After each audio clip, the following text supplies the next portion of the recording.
Distinguished guests and friends, the Trickle Out team, myself, David, and the others that aren't here tonight, would like to welcome you to the launch of Trickle Out Africa. Thank you for taking the time out to come here this evening and share this event amongst friends, both old and hopefully new. Trickle Out focuses on the role that social and environmental enterprises might play in poverty alleviation and sustainable development.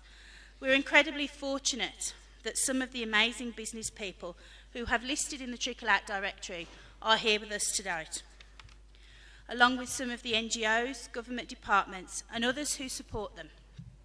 I urge you to meet them during this reception and to take this opportunity to meet new friends who are interested in enterprises whose mission is to not only survive financially, perhaps even with a profit, but to address the social and environmental problems that we face in Kenyan society today.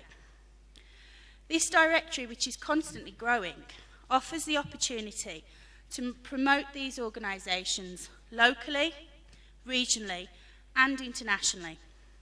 We hope that you will also encourage everyone that you know who might be eligible to register into this directory. This directory is free to register, free to search, and provides the information enterprises have submitted on their contact details and the type of businesses they are to anyone who wants to find them.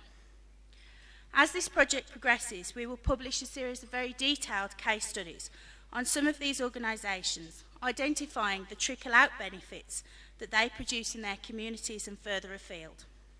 We have a number of these case study organisations with us tonight, and we are very grateful for the access they are granting to us to explore how they do business. We're also very fortunate to have representatives of our partners here in Kenya with us. In particular, we would like to mention the British Institute of East Africa, the East African Social Enterprise Network, and the British Council.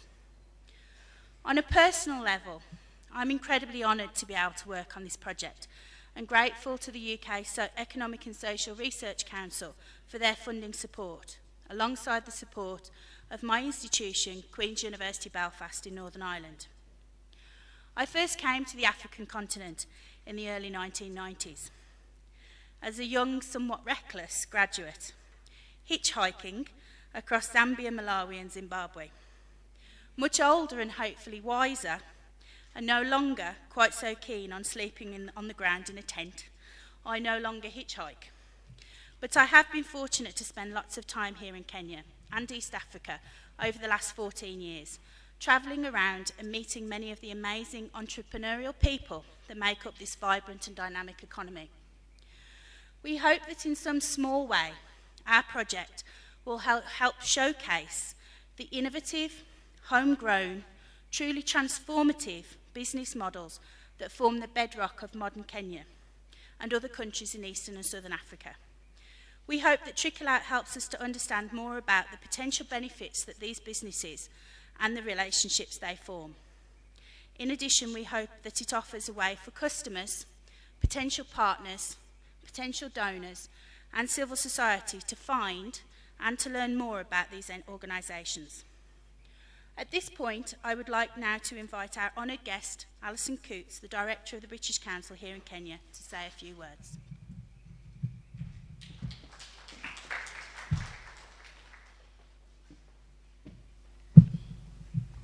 Thank you very much, Diane, and welcome to the British Council. It's really good to see all of you here, especially on a midday week when traffic's sometimes bad in Nairobi, though I think not quite so bad at the moment. Anyway, I was really pleased when Diane asked the British Council to host this. It's a project that will be of enormous relevance, I think, to Africa and the UK, and is one of the many initiatives which shows how strong the relationship between the UK and Africa is, particularly Kenya, I think. The links go back a long way. And the relationship between the two countries is very, very important. It's constantly changing, and nowhere more than so than here. This is reflected, and I'm just going to say a little bit about that relationship because the British Council is so deeply involved in it. I mean, it's very much reflected by the huge amount of contact, both professional and personal, between the two countries. Many types of organisations are involved in the relationship. On the UK side, you've got the High Commission next door, which is committed to building our political and economic relationship with Kenya. DFID funds a substantial development programme with a focus on various areas, including getting more children into school in the poorest areas, improving maternal and reproductive health, and accelerating progress in fighting malaria, in creating more jobs for young people, in developing safety nets for the most disadvantaged, promoting stability and strengthening accountability.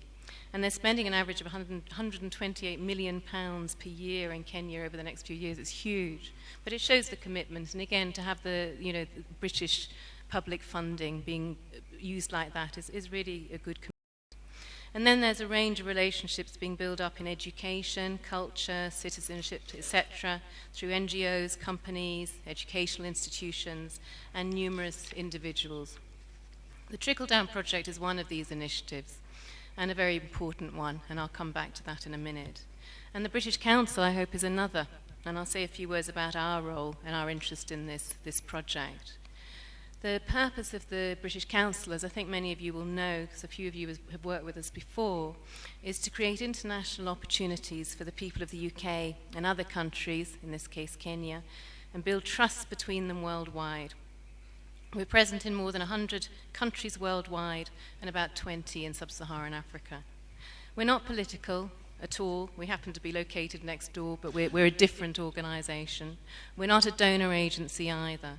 we're all about that relationship with the UK. We work in education, culture, and society, bringing people together to share experience, develop themselves through access to opportunities on a global scale, enabling understanding of each other's cultures and the building of that trust, which precedes, of course, economic trade links and all the rest of it.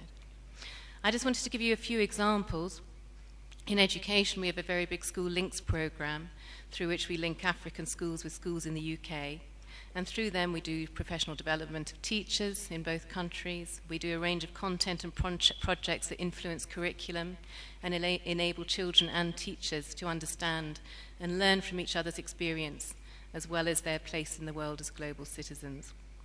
In higher education, perhaps more relevant tonight, we have for a long time been one of the links between UK institutions of higher learning and the host country, here again, Kenya.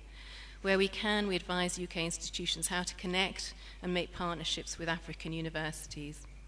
We run a link scheme ourselves, which is called Delphi. It's funded by DFID, actually, but we won the management contract for it. And it funds partnerships between universities in the UK and in Africa, including Kenya. And they focus on capacity development in various subject areas.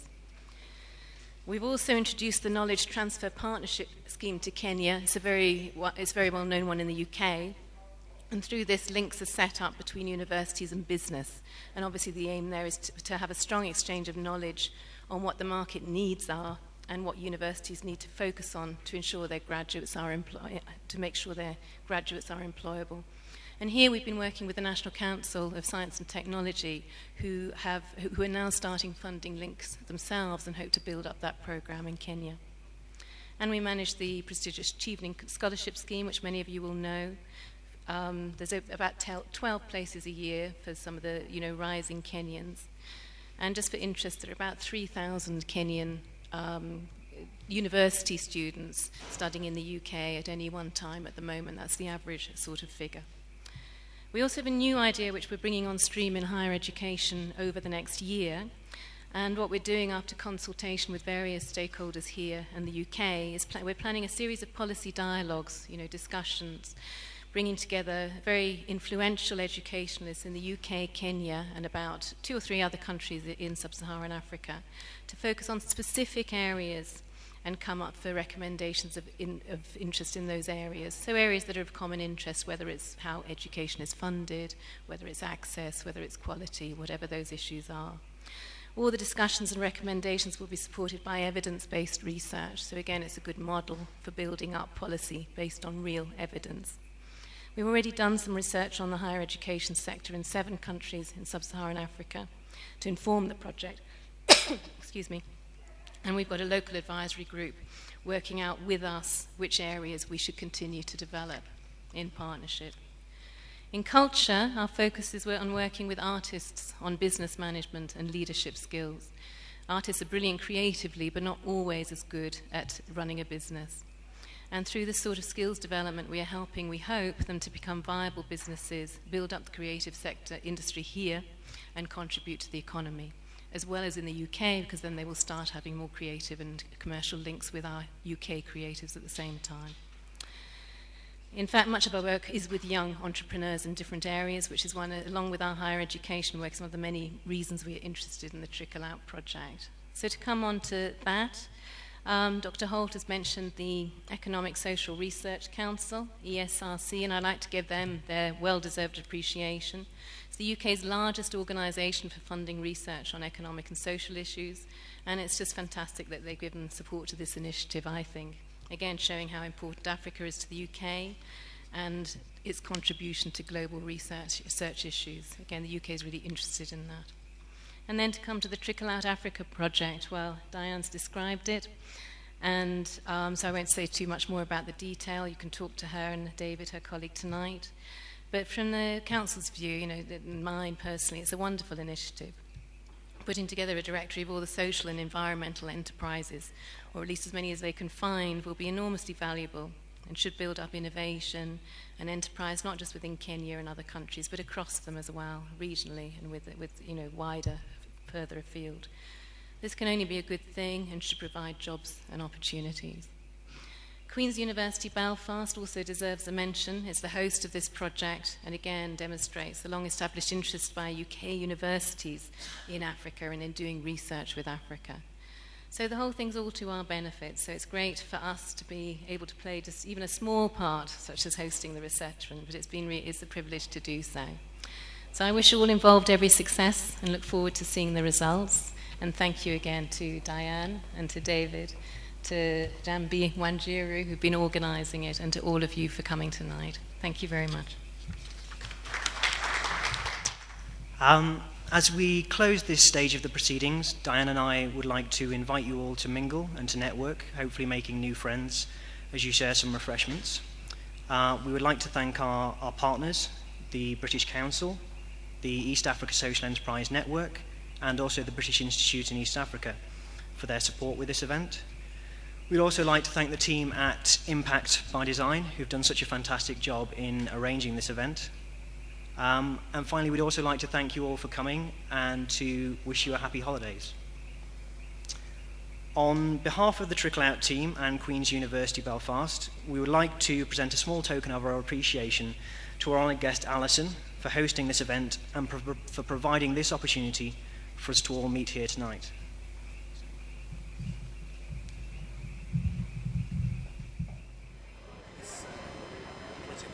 Okay, well, Trickle Out Africa is a two-stage project. The first stage is that it develops a directory of social and environmental enterprises across southern and eastern Africa. That's the 19 countries of SADC and Eastern African Community. And in the second stage, what we do is we go and look at a range of these organisations in much more in-depth case study research across 3 countries, Zambia, Kenya and South Africa, to look at what the trickle-out benefits of the organisation are into the community. So the idea is to try and map some of the impacts that they actually have, not just immediately but out into their value chains.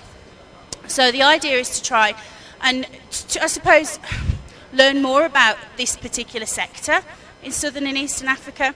And in particular, there is an argument that we should be focusing on social and environmental enterprises as a way to develop sustainably in Africa.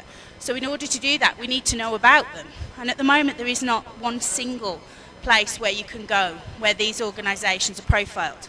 So the directory is essentially like a big telephone book. That's all it is at the moment.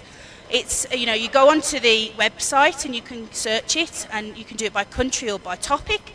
And when you click up, will come a list of organisations, and they are the ones that have verified. That means they've confirmed their details. And when you click on them, will come up where they are, contact details, etc. So it helps organisations find them, it helps customers find them, potential donors to find them, and it helps to raise their profile. In particular, many of the smaller organisations don't have their own individual website. So this is one way that they have a platform outside the region in which they are based. And then the case studies themselves obviously are looking more specifically at what the kinds of benefits are. So there's 2 aspects to this. The first is a practical aspect of the directory. The second is, I suppose, is a more research, evidence-led research side of things with the case studies. How long is the research study, and how many enterprises that you hope to capture the directory? Okay. Well, the project is 26 months, so we're about 7 months in. So at the moment, we have about 230 what we call verified, which means that we've posted their verified directory details. They've been in touch with us, confirmed aspects around them, including some additional research questions around their startup size, etc. Then we also have currently somewhere in the region of 2,000 that we know lots about, which we're also going to post online. But we also have about another 2,000 that we have much less details on. And then what we intend to do is, for some of them, we'll be calling them up to actually confirm the details. So longer term, we would like to see this directory be 5,000 plus organisations. But at that point, it will be a mixture between those that have confirmed, i.e. the verifieds, and the ones that we found something on. And we're putting that information online because we think it's important to do so, and that information is available.